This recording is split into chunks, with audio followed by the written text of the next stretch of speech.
Assalamualaikum warahmatullahi wabarakatuh. Waalaikumsalam warahmatullahi. Kami sekarang berada di lokasi tanah wakaf Masjid Asy-Syuhada Alam Panah yang kemarin kami pagar yang melintasi jalan tol karena belum selesai pembayaran atau belum selesai ganti rugi.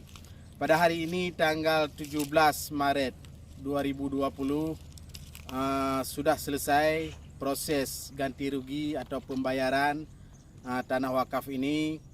Jadi sekarang pagar yang kami pagari sudah kami bongkar kembali dan sudah bisa dipakai kembali oleh pihak tol.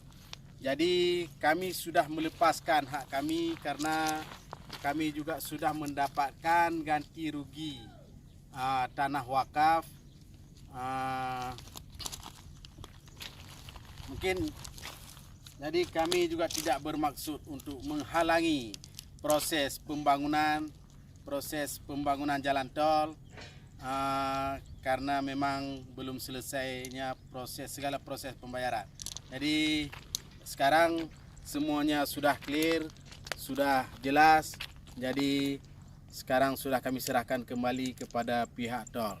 Mudah-mudahan kita semua berkah.